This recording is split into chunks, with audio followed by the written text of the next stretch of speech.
زخبركم من استفتحوا من تخطاتلتي إريتريان ميديا نيتورك سلام انتعنا نمني لكم قدمنا بناي اللومي تحسوا مسقارنا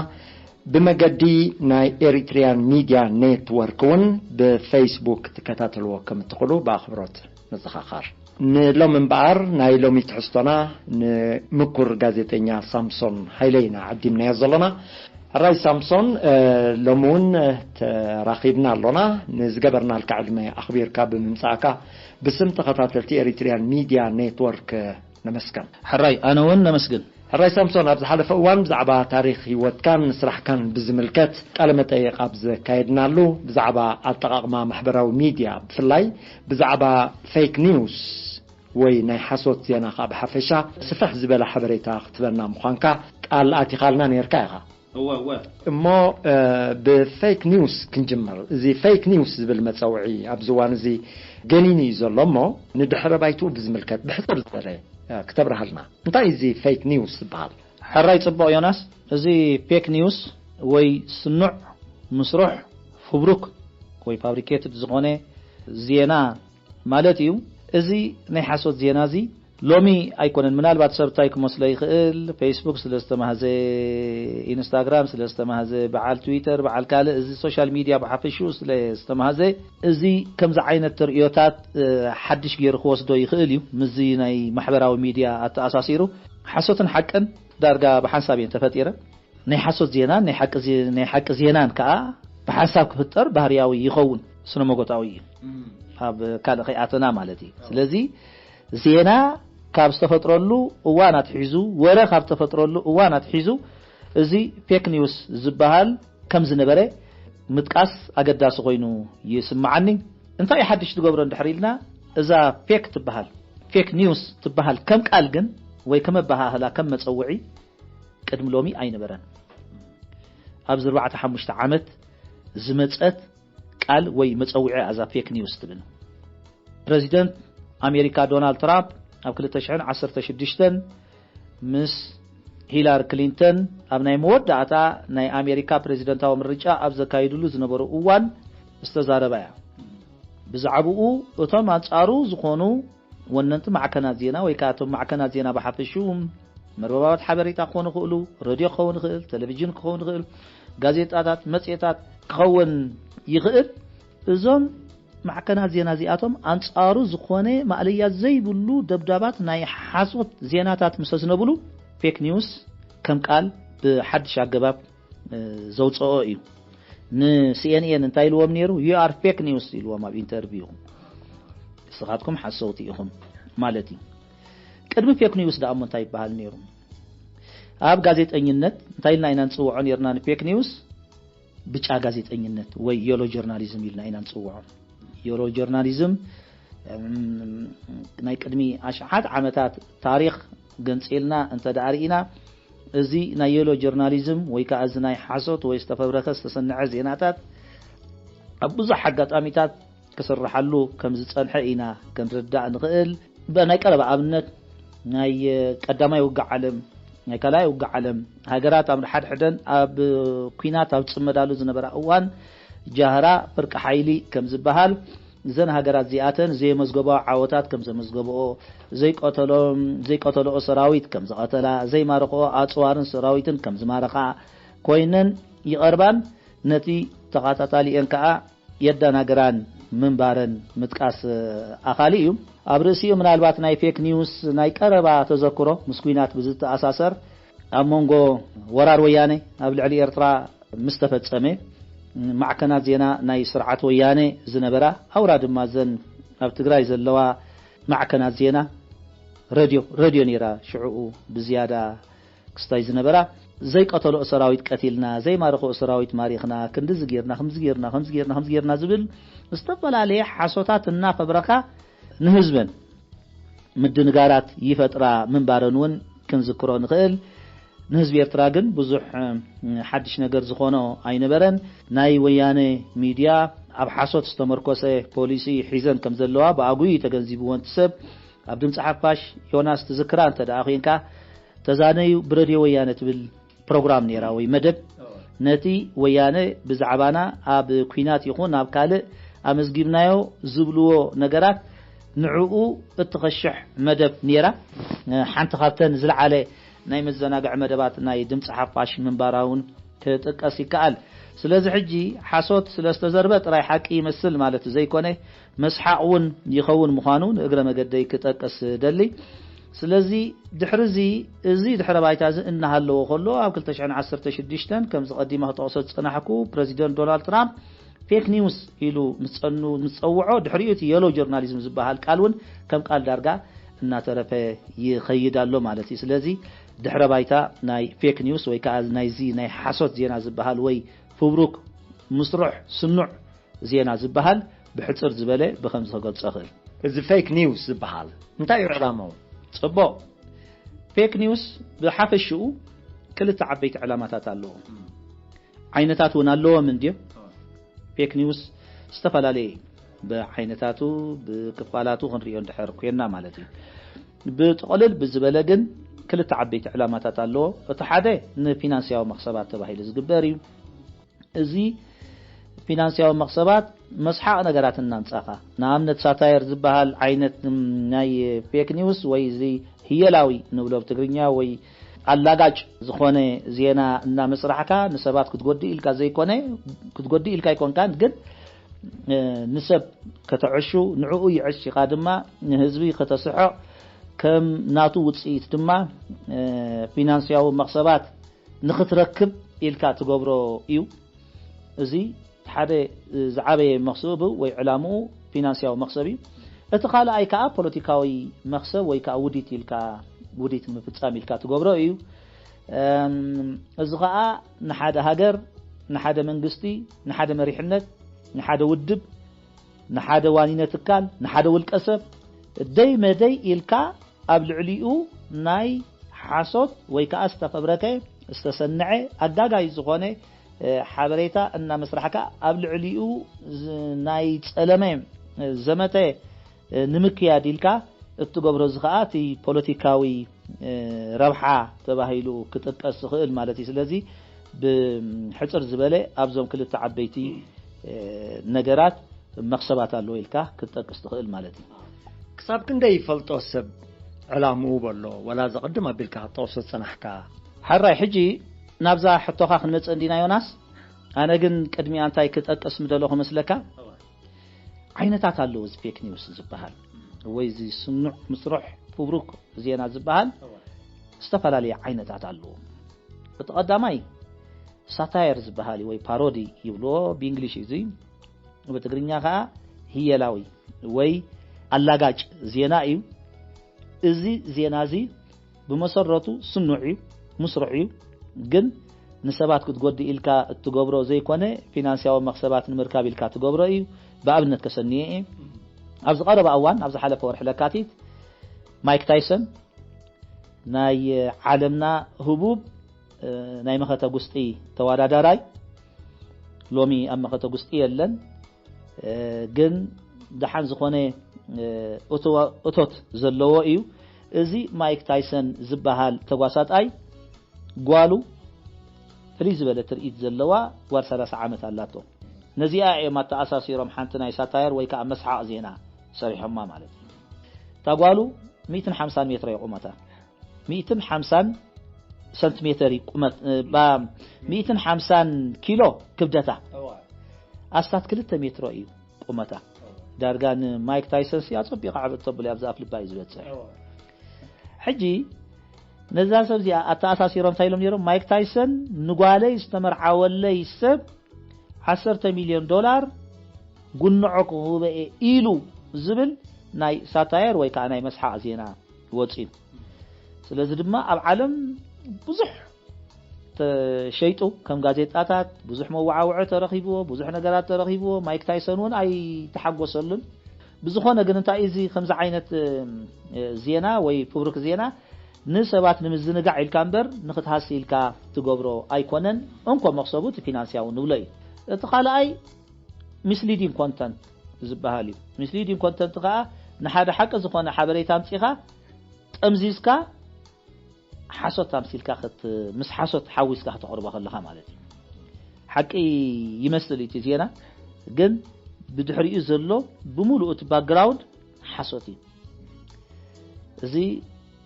misleading ወይ ካ አጋጋይ ትሕስቶ ዘለዎ ፌክ ኒውስ ኢልና እንተቕሶም الثالثاي false content ይበሃል እዙን ናይ ሓሶት ትሕስቶ ዘለዎ ሓደ ሓቀኛ ዝኾነ ትሕስቶ ምስ ሓሶት ዝኾነ ትሕስቶ እናደባለቕካ ዜና ክትሰርሕ ከለኻ ናይዞም ኣብ ደገ ዘለዉ ዕሱባት ዝጥቀሙሉ ሜላታት ሓደ አጋጋይ እዩ ሓደ ሓበሬታ ኣምፂኻ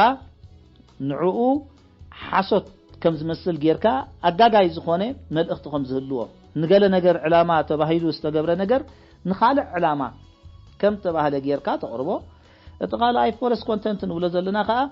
ሓቀኛ ፍጻመ ከም ጽዋኽ ወልዮም ሓንቲ ፍጻመ ግን እታ ፍጻመቲኣ ብድሕሪኣ ዘሎ ዝስዕብ ባክግራውንድ ንብሎ ንሕና ዜና ትድሕረ ባይታ ናይቲ ዜና ብሙሉእ እቲ ዝርዝራዊ ዝኾነ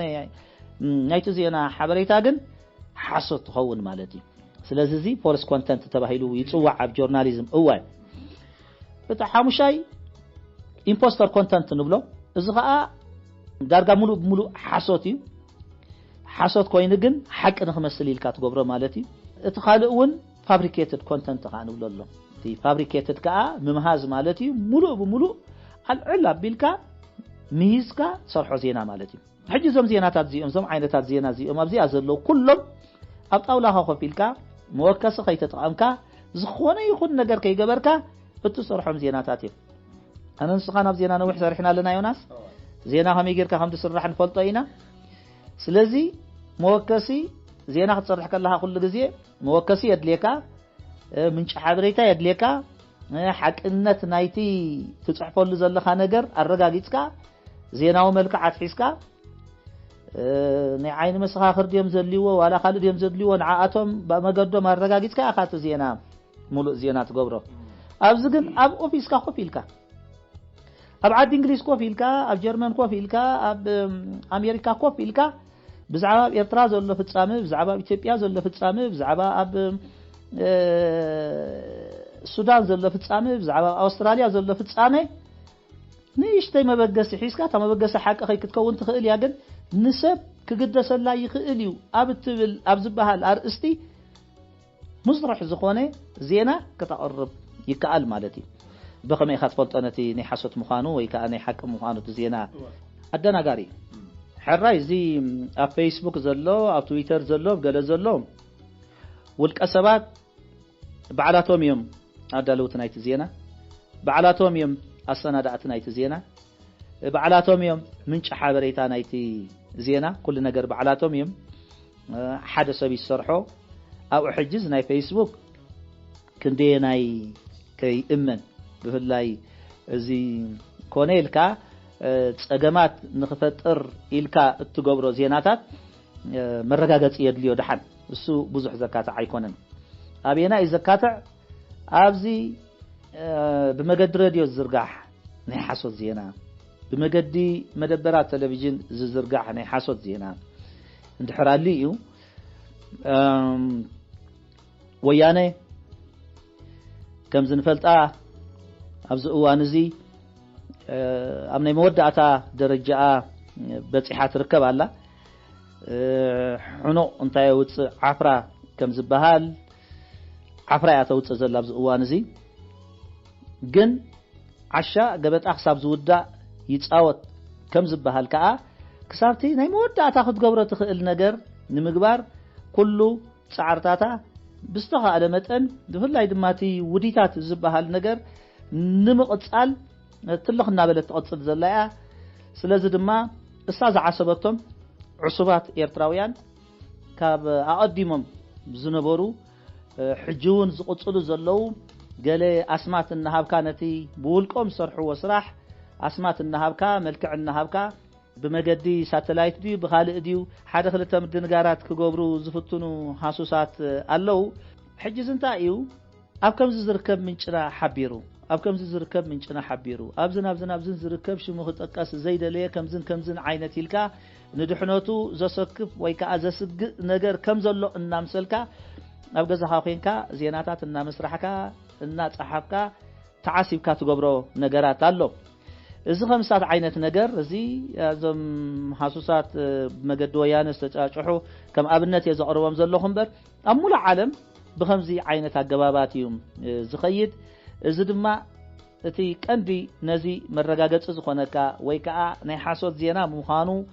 ንኽተረጋግጽ ዘኽኡልኻ 7-8 ዝኾኑ አገባባት ኣለው ተቀዳመይቲ ዝኾነ ይኹን ዜና بمرببات حبريتات زرقح زينا بتلفزيون زرقح زينا براديو زرقح زينا بغازيطات زرقح زينا حق زي مخانو تفلت كلالك اب هاجرنا حجي انتي مردات الله اذا ناي فيك نيوز تمكر يلنا في هاجر دمص حافاش زفطرطو حقኝነት حق زبل بوليسي اكايدا نايتا راديو بخمسه عينت ባህሉን ስለስተቆስቆሰት ተኸታታሊ ኣብ ኤርትራ ዝርከብ ይኹን ኣወጻይ ዘሎ ኤርትራዊ ዳርጋ ኩሉ ዓይነት ዜና ኩሉ መጽሓፍ ዝዝርጋሕ ብሬድዮ ዝዝርጋሕ ቴሌቪዥን ዝዝርጋሕ ከም ሓቂ ጌርካ ናይ ሙሳድ ተርእዮታት ወይ ከዓ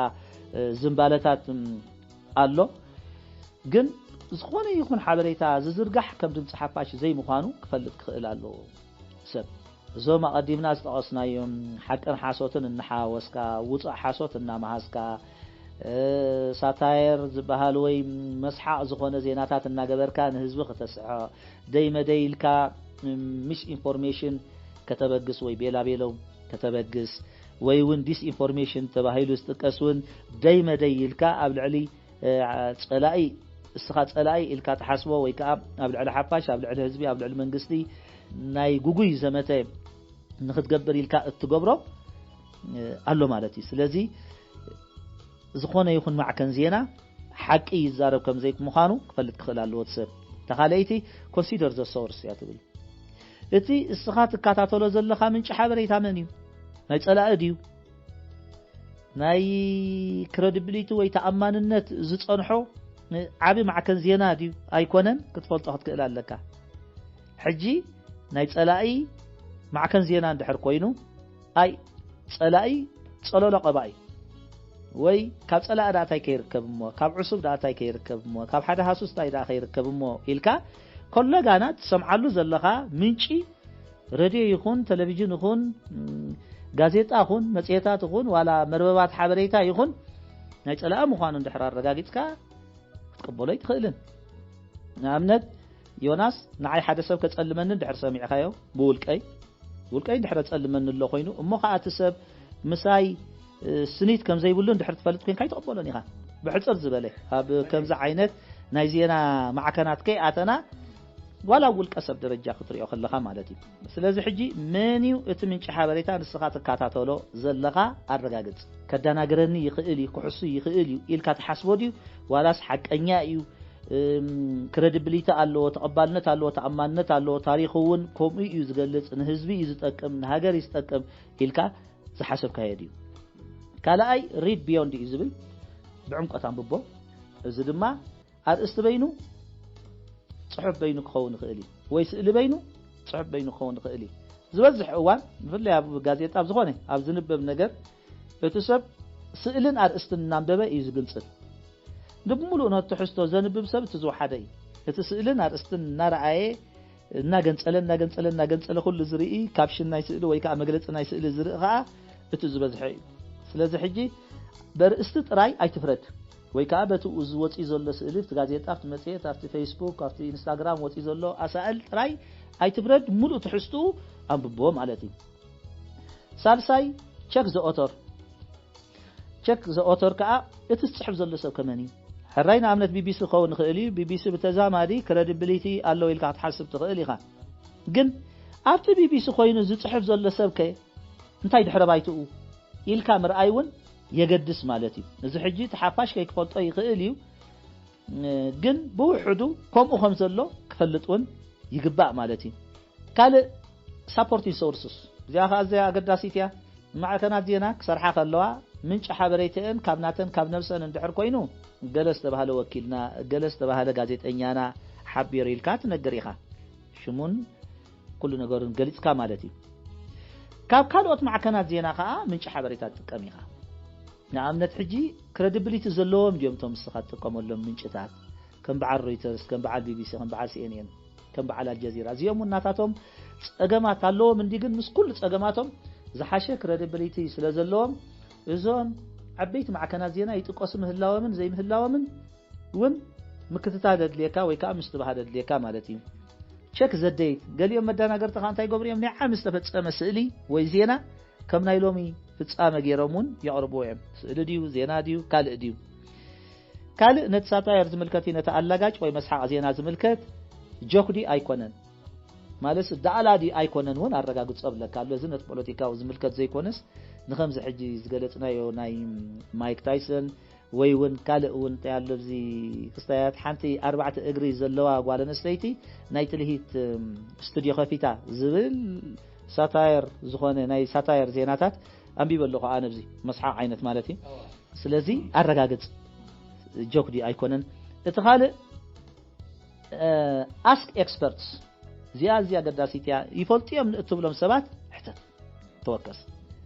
كمز خبال الله ما حق دي حجي اتسخا يفلط يتبلو دل خاصب ግን ናይ حق يفلط ديو تراغط دلكاي نزي كون سب ወይ كان زي يفلط سب تحتت كيتهሉ ከተረጋግጥ የድልካ ማለት እዩ ስለዚህ በዞም ጉዳያት ዚአቶም ጌርካ ብውሕዱ እቲ ዜና ሓሶት ምዃኑ ክትርዳእ ትኽእል እንተ ዘይ ኮይኑ ግን መቸም ኣብ ዓድና ዘይተመሰለ ነገር የለን እንዲ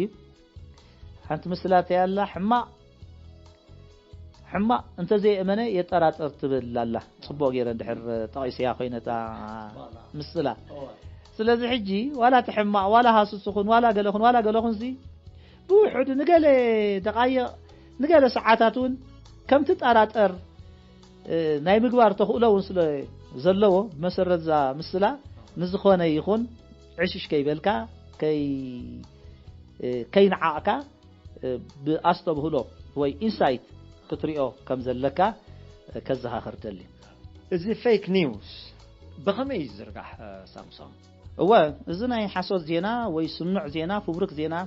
ኢልና ንገልጾ እቶም ሓደ ብሬድዮ ቴሌቪዥን ጋዜጣ ናይ ሕትመት ሚድያ ብሓፈሽ መጽሓፍ ክኸውን ይኽእል መጽሔታት ፓምፍሌት ብሮሹር ዝኾነ ዓይነት ጽሑፍ ወላብዚ ጎደናታት ዝጥቃዕ ገለ ዝኾነ ክኸውን ይኽእል እዩ እቲ ካልእን ዝዓበየን ናይ ፌክ ኒውስ ወይ ከዓ ምስሩሕ ወይ ስኑዕ ዜና መተሓላለፍ ግን እዚ መርበባት ሓበሬታ እዩ ሎሚ መርበባት ሓበሬታ ማዕረቲ ኣገዳስነቶም ማዕረቲ ዝህብዎ ጠቕሚ እቲ ኣብኡ ዝርጋሕ ዜናታት ካብ ሓሶት ምዃኑ ዝተላዕለ ገሊኡ ዘስሐቐካ እዩ ብዙሕ ዜናታት ኣሎ ዘስሐቐካ ኣብኡ ገሊኡ ከኣሎ ሓቂ ዝመስል ኣዝዩ ኣጋጋይ ዝኾነ ሓበሬታ ብመጽናዕቲ ዝገብርዎ ኣብ ገዝኦም ኮፍ ኢሎም ኣብ ሰድያ ኮፍ ኢልካ ማለት እዩ ዝግበር ነገር እውን ኣሎ እቶም ዓይነታት ናይ ፌክ ኒውስ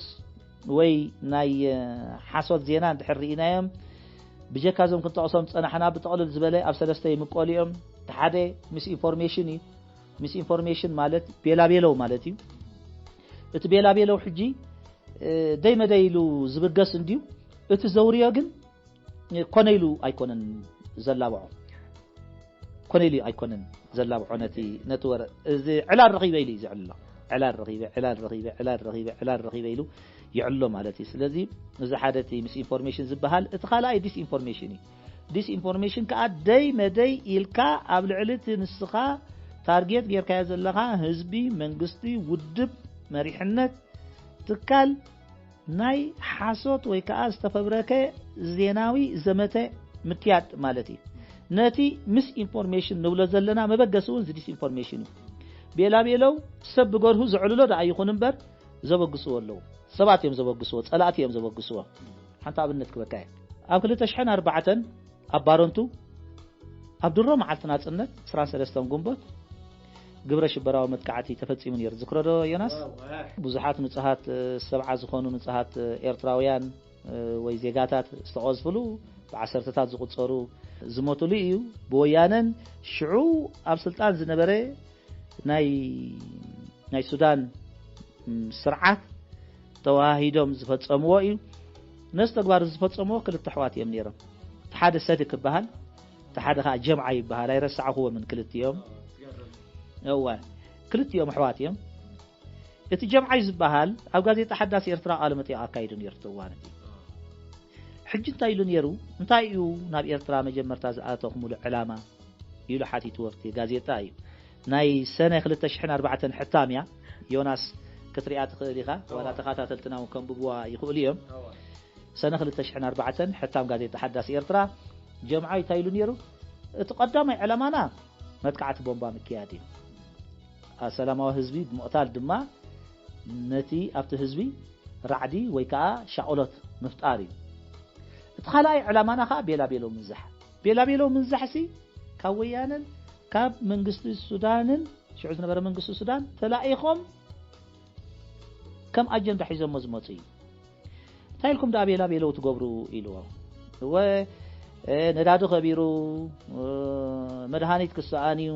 እገለ ዝተባህለ ኮሎኔል ተኣሲሩ እገለ ዝተባህለ ኮሎኔል ኮብሊሉ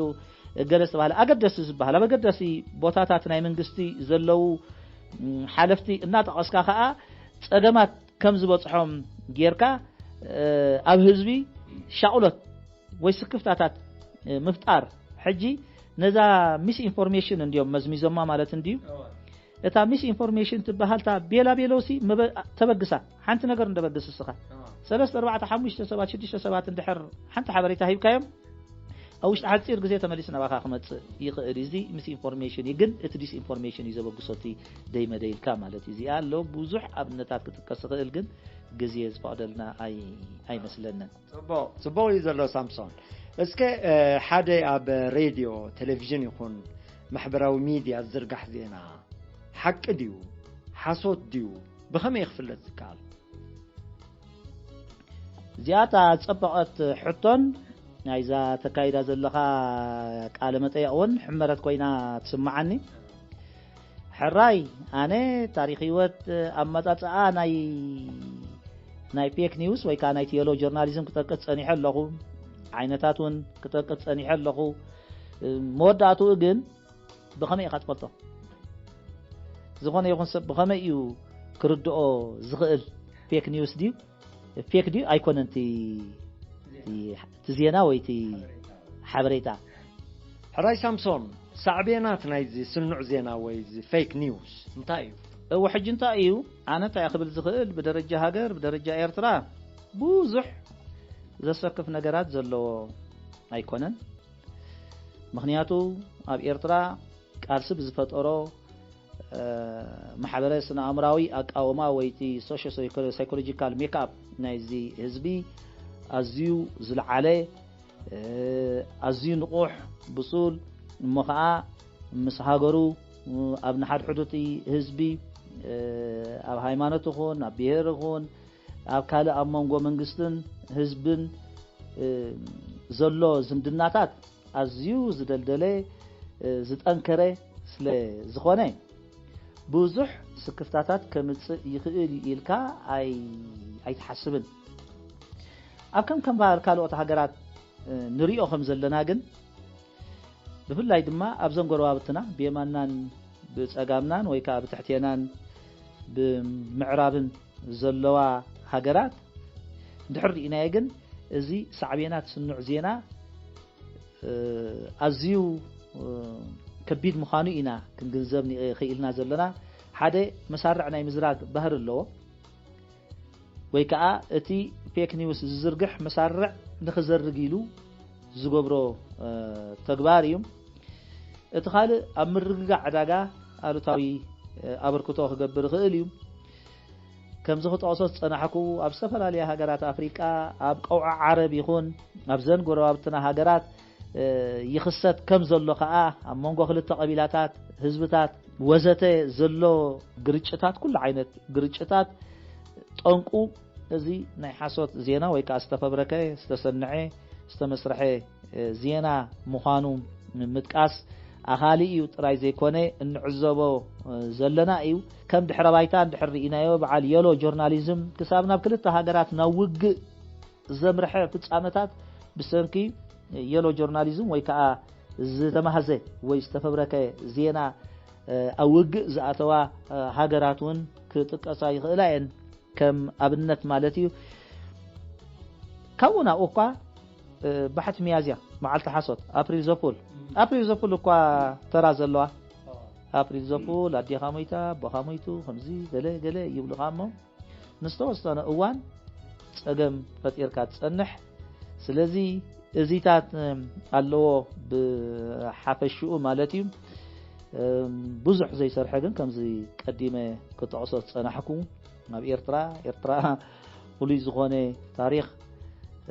መንነት ስጥመት ኣብ መንጎ ህዝብን መሪሕነትን ዘለዋ ብምዃኑ ግምት ዝወሃቦ ኣይኮነን ክብል ይኽእል ማለት እዩ ድሕረ ባይታ ናይ ስኑዕ ዜና ዓይነታቱ ስኑዕ ወይ ሓቂ ድዩ ኣይኮነን ብኸመይ ይፍለጥ ኢልና ሳዕቤናቱ ንርኢና ኣለና ንምምካቱ እንታይ ክግበር ኣለዎ ትብል እዋ ጽቡቕ እዩ ሓደ እቲ ሰብታይ ክገብር ዘለዎ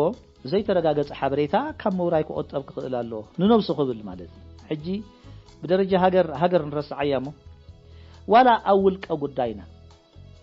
ንሓንቲ ጓል ኣንስተይቲ ንኣብነት ዋይ ዘጓል እዚኣስ ዕዋላ እያ ከምዚ ትዘውር ገለ ትብላ እሞ ሓደ ካብኻ ተቐቢሉከ የፃረየ ነቲ ሓደ ህቦ እዛ ሰብ እዚኣ ኣይ ብእግራ ኣይ ብኢዳ ግዳይ ናይቲ ሚስ ኢንፎርሜሽን ትኸውን ኣላ ኣብ ውልቃዊ ክስታይና እውን ስለዚ ሕጂ ሳምሶም ከምዚ እዩ ሳምሶም ዕዋላ እዩ ዓይነት ሓበሬታ እንድሕር መፂካ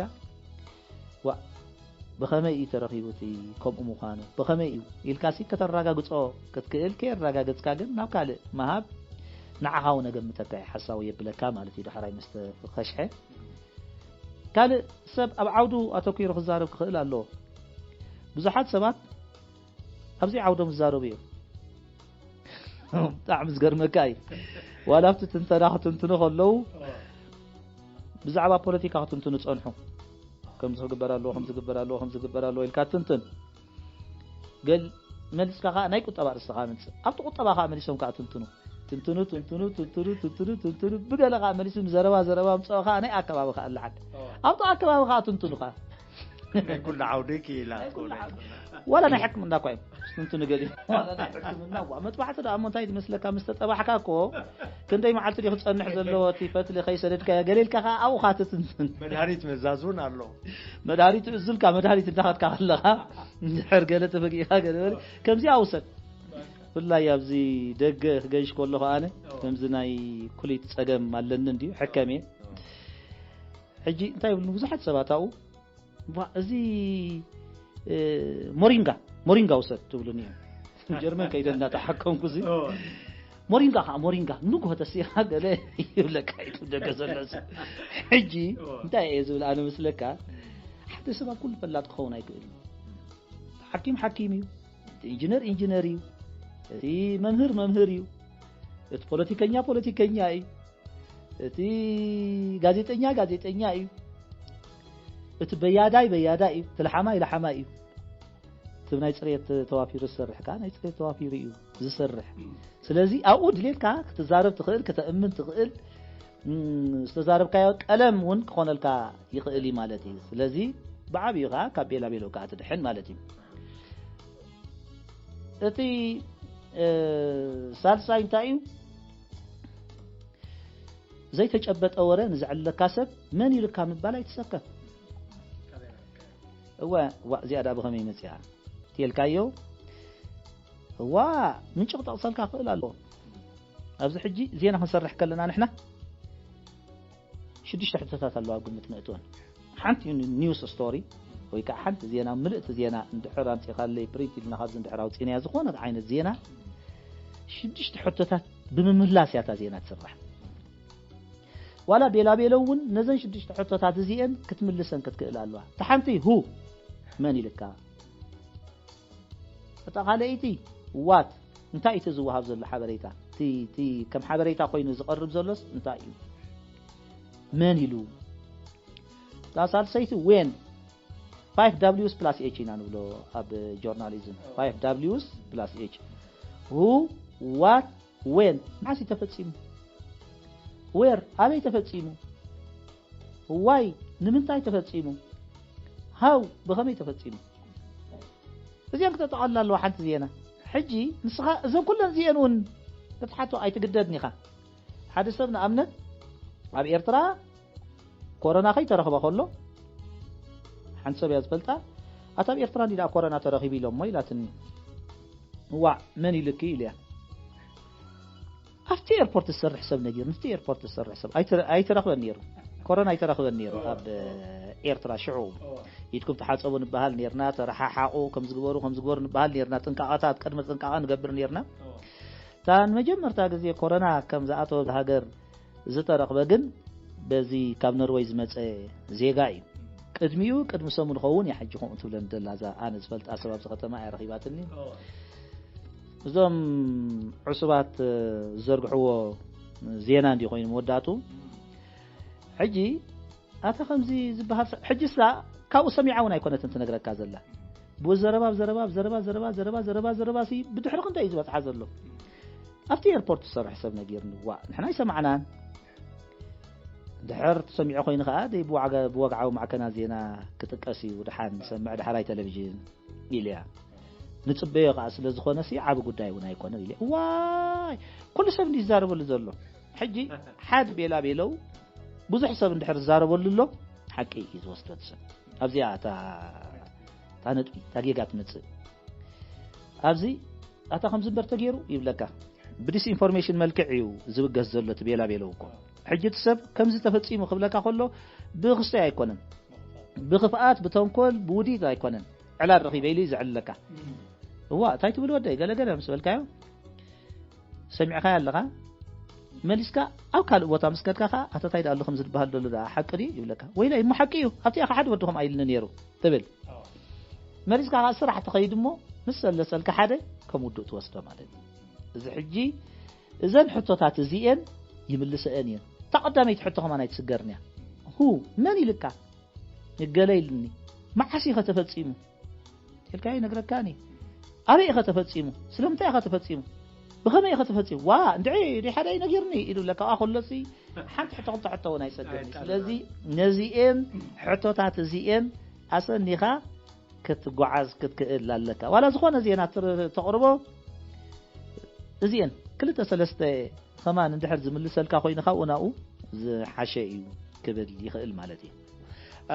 مو سامسون ازينا نمسكنكا بزحت تخاتلتون نزي كتقلصت صنحكا بفلاي مسناي مرديتاتو يقا تقربلنا زلخا اب چبتي تمركيسكا نبعلخا مالتيو مصنعتي ياكايت كالو يقا حبريتات حلفلنا زلخا موداتا انتاي كتبت تدلسكا اتقلل ابيك زعبا زناي فيك نيوز تناخيفنا عندنا دارغا كله جن كلتا نغري انا خبل زغل حدا صلاي صلولو قباي يو تحبريتا ناي صلاي سلازخونه طراي تامانت يبلون تخالاي زبلو نغر اندحر هاليو خوينو خا حماسب تزي امنه يطراطر زبلون كاب طراطراتات كدحن نتي ناي بيلا بيلو زخونه قداي نايتي ديس انفورميشن نخيت خون دغيمه كسمرلا يدل مالتي الراي غازيتኛን ተንታንን ሳምሶን ሃይሌ አዚና በስም ተከታተልቲ ኤሪትሪያን ሚዲያ ኔትወርክ ደጊመ ተመስገነካ አብ ካል አገዳስ ጉዳይ ተመሳሳሊ ምድላዋት ጌርካ መብሪ ክትበና በዚህ አጋጣሚ ቃል ክታትወልና ተስፋ ንገብር አዚና ተመስገነካ እንልና ሳምሶን يغني لي انا ون يوني ناي بحقي اريتريا ميديا نتورك سرحوا زلهم سراح قليل ايكونن حقنيا زخونه حبريتا ام تحللاف تاريخ نايز هاجر نايز حزبي نايز ودب نايز منغستي بمساطي بزخونه ويكا سنسيشنالايزد بزخونه اغباب تقربو بمهلاكم ناي بحقي اتي دحرتي زتزرغحه مدب كاب تخاتاتلتكم زقرب رؤيتات አለው صحت الى ينبوئ ناي بحق حقوس مخانو ايو زغلصلكم زلمو بؤو خانسخاتكم تتوابعكم زياده كتنفعوا بزي اغاطامي الزخاخر مالتي راي سامسون هايله دغيمنا نمسكنكا خبان كنراخبينا اب كال اغداسن اواناون غداي نمسكن انلنا